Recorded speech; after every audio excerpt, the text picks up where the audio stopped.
Hi all, അസ്സലാമു അലൈക്കും. എല്ലാവർക്കും ലവ് കുക്കിങ്ങിലേക്ക് സ്വാഗതം. അധികം മസാലകളൊന്നും ഇല്ലാത്ത, അധികം സ്പൈസി ഒന്നും അല്ലാത്ത കിടിലൻ സ്നാക്ക് ഉണ്ടാക്കിയാലോ. മസാലയും സ്പൈസിയും ഒന്നും ഇല്ലാന്നുണ്ടെങ്കിലും നല്ല രുചിയുള്ള ഒരു സ്നാക്സ് ആണ്. കുട്ടികൾക്കും മുതിർന്നവർക്കും ഒരുപോലെ ഇഷ്ടപ്പെടുന്ന നല്ലൊരു സ്നാക്സ് തന്നെയാണ്. ഇതെങ്ങനെയാണ് ഉണ്ടാക്കുന്നത് നോക്കാം. Cup cabbage, 1/4 cup capsicum, 1/2 cup carrot, ഒരു സവാളയുടെ പകുതിയും, ഒരു തക്കാളി ചെറുതായിരിഞ്ഞതും, കുറച്ച് വെളുത്തുള്ളിയും ബട്ടറും എടുത്ത് വെക്കാം. 2 ടേബിൾ സ്പൂൺ ബട്ടർ ഇട്ട് കൊടുക്കുക. 6 വെളുത്തുള്ളി ചതച്ചത് ഇട്ട് കൊടുത്ത് ബാക്കിയെല്ലാം ചേർത്ത് കൊടുക്കാം. 1 ടീസ്പൂൺ പെപ്പറും 1 ടീസ്പൂൺ ചില്ലി ഫ്ലെക്സും ചേർക്കാം. 1/2 കപ്പ് ക്രഷ് ചെയ്ത ചിക്കനും ചേർത്ത് കൊടുക്കാം. മല്ലിയിലയും ചേർക്കാം. ഇനി കുറച്ചൊന്ന് മസാലകളൊക്കെ അരികിലേക്ക് മാറ്റി 1 ടേബിൾ സ്പൂൺ മൈദയും 1 ടേബിൾ സ്പൂൺ ബട്ടറിലേക്ക് മെൽട്ടാക്കി എടുത്ത് 1 കപ്പ് പാല് കുറേശ്ശെയായി ചേർത്ത് നല്ല ക്രീം പരുവത്തിലാക്കി എടുക്കാം. അതുകൊണ്ട് തന്നെ 1 ടീസ്പൂൺ ഉപ്പ് മാത്രമേ ചേർത്ത് കൊടുക്കുന്നുള്ളൂ.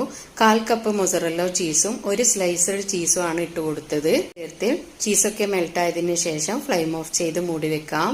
ഇതിനായിട്ട് ഒരു പാത്രം അടുപ്പത്ത് വെച്ച് 2 കപ്പ് വെള്ളം ചേർത്ത് കൊടുക്കാം. 2 ടീസ്പൂൺ പഞ്ചസാരയും 1 ടീസ്പൂൺ ഉപ്പും ചേർത്ത് കൊടുക്കാം. ചേർത്ത് കൊടുത്ത് നന്നായി തിളച്ചു വരുമ്പോൾ 2 കപ്പ് മൈദപ്പൊടി ഇതിലേക്ക് ചേർത്ത് കൊടുത്ത് ഒരു തടിത്തവി കൊണ്ട് ഇളക്കി യോജിപ്പിച്ചെടുക്കണം. ഫ്ലെയിം ഓഫ് ചെയ്ത് വലിയ ബൗളിലേക്ക് മാറ്റി കൈവച്ച് നന്നായി കുഴച്ചെടുക്കാം. കുറേശ്ശെ വെള്ളത്തിൽ കൈമുക്കി കുഴച്ചെടുത്താൽ മതി. ഇനി ഇത് വലുതായിട്ട് തന്നെ പരത്തിയെടുത്ത് ഒരു റൗണ്ടുള്ള കട്ടർ വെച്ച് ഇതുപോലെ കട്ട് ചെയ്തെടുക്കാം. ഇതിൽ വെച്ച് കട്ട് ചെയ്തെടുത്തപ്പോൾ ഒരു 7 റൗണ്ടുള്ള പീസായി കിട്ടിയിട്ടുണ്ട്. ഇത് ചിക്കൻ ഹാഫ് മൂൺ പൈ ആയി കിട്ടും.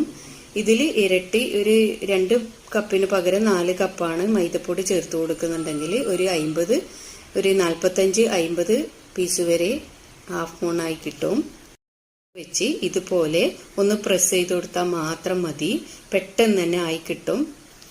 ഫ്രോസൺ ആയിട്ട് ഉപയോഗിക്കാവുന്നതാണ്. ആവശ്യാനുസരണം എടുത്ത് ഫ്രൈ ചെയ്തെടുത്താൽ മതി. ക്രൗൺസ് വേണം. ബ്രെഡ് ക്രൗൺസ് ബ്രെഡ് മിക്സിയുടെ ജാറിലേക്ക് ഇട്ട് കൊടുത്ത് കുറച്ച് മുളക് പൊടി കൂടി ചേർത്ത് കൊടുത്താണ് ഞാൻ പൊടിച്ചെടുത്തത്. 1/2 ടീസ്പൂണോളം ഉപ്പും ചേർത്ത് നന്നായി ഒന്ന് മിക്സാക്കി എടുക്കാം. ബ്രെഡ് ക്രൗൺസിൽ പൊതിഞ്ഞെടുക്കാം. മുളക് പൊടി ചേർത്ത് കൊടുത്തത് ആവശ്യമില്ല എന്നുണ്ടെങ്കിൽ ചേർത്ത് കൊടുക്കേണ്ട.